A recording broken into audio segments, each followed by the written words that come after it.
2024 के लोकसभा चुनाव में यूपी में बीजेपी को बड़ा झटका लगा।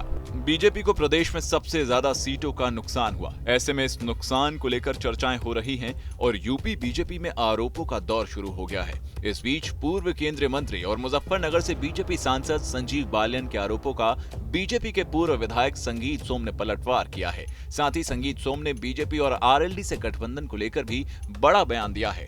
आरएलडी के आने से बीजेपी को फायदा हुआ है या नहीं हुआ? मुझे नहीं लगता, क्योंकि हम जो सीटें जीत रहे थे हम उन्हें भी हार गए।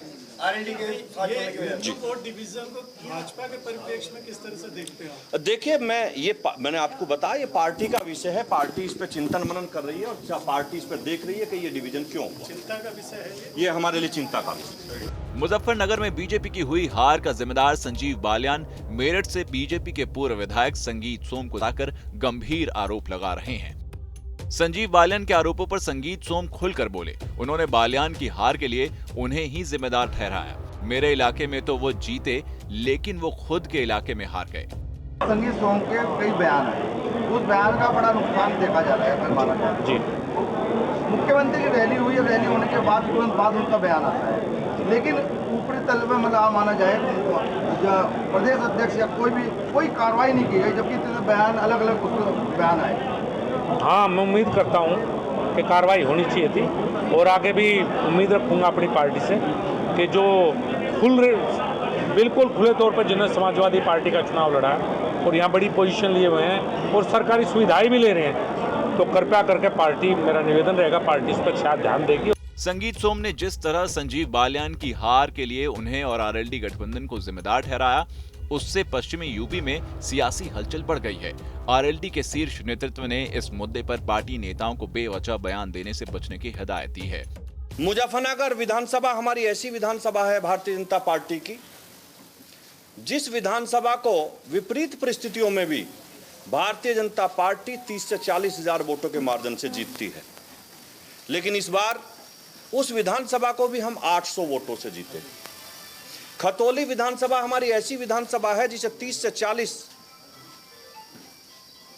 हजार मार्जिन से पार्टी जीतती है। हम उसे भी शायद 2000 वोटों से जीते। हम मुजफ्फरनगर की जो माननीय बालियान जी की हमारे भाई हैं, जो उनकी घर की विधानसभा है चरथावल और बुढ़ाना, वे उन्हीं दो विधानसभाओं पर हारे।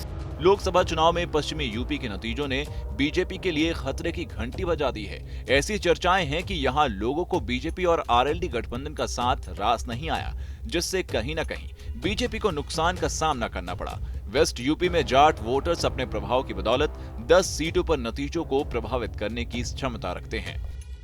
मुजफ्फरनगर, बिजनौर, बागपत, शामली, कैराना, मथुरा, मेरठ, गाजियाबाद, गौतम बुद्ध नगर। संगीत सोम ने एक तरीके से संजीव बालियान की हार के लिए आरएलडी को भी जिम्मेदार ठहरा दिया है। उनका ये कहना कि चूंकि जो सीट हम जीत रहे थे वो भी आरएलडी से गठबंधन के बाद हार गए, ये बात बहुत बड़ी कहानी बयां कर रही है। सबसे बड़ी बात यह है कि आरएलडी प्रमुख जयंत चौधरी लोकसभा चुनाव में कई बार मुजफ्फरनगर आए और संजीव बालियान के लिए प्रचार किया, लेकिन फिर भी बालियान नहीं जीत पाए और इसको लेकर सवाल खड़े होने लगे हैं कि क्या सिर्फ दल मिले हैं, दिल नहीं।